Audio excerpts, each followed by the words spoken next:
Vous allez maintenant apprendre à comparer en plus l'infini la fonction exponentielle et les fonctions de type x puissance n, c'est-à-dire des puissances de x quand n appartient à n étoiles. Les puissances de x, c'est x2, x3, x7.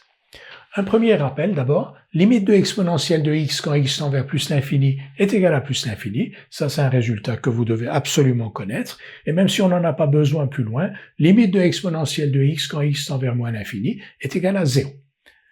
Maintenant, nous allons nous interroger sur les limites de exponentielle de x sur x et de x sur exponentielle de x en plus l'infini. Limite de exponentielle de x sur x quand x tend vers plus l'infini est égale à plus l'infini. Ça, c'est un résultat qu'il faut connaître. Si on étudie la fonction exponentielle de x sur x directement sans connaître ce résultat, on va dire que le numérateur exponentiel de x, sa limite quand x tend vers plus l'infini est égale à plus l'infini, comme vous le savez, et la limite de x quand x tend vers plus l'infini, c'est plus l'infini. Donc, l'étude conduit à une forme indéterminée, l'infini sur l'infini. Ce résultat permet de lever cette indétermination. Limite de exponentielle de x sur x, quand x tend vers plus l'infini, est égale à plus l'infini. De la même manière, limite de x sur exponentielle de x, quand x tend vers plus l'infini, est égal à 0. Donc, on a bien une forme indéterminée, mais ce résultat permet de lever tout de suite l'indétermination, et limite de x sur exponentielle de x, quand x tend vers plus l'infini, est égal à 0.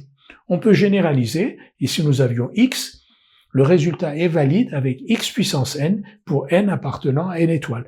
Par exemple pour x2, pour x7, pour x puissance 50.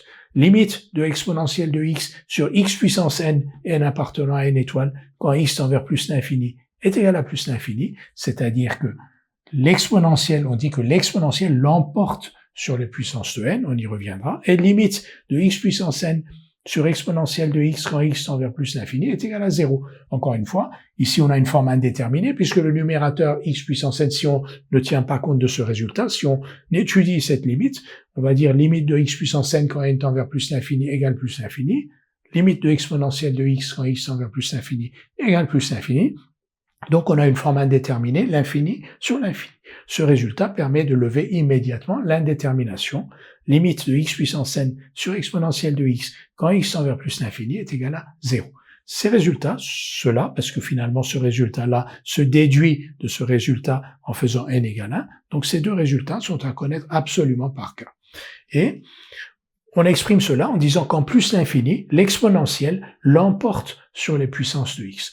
En plus l'infini, l'exponentielle l'emporte sur les puissances de x. On écrit parfois exponentielle de x avec un double signe d'inégalité par rapport à xn. Donc exponentielle de x l'emporte sur les puissances de x. Puissance, c'est-à-dire xn avec n appartenant à n étoiles. Donc je rappelle le principal résultat qu'il faut absolument connaître par cœur. Limite de exponentielle de x sur x puissance n quand x tend vers plus l'infini est égal à plus l'infini. Et limite de x puissance n sur exponentielle de x quand x tend vers plus l'infini est égal à 0.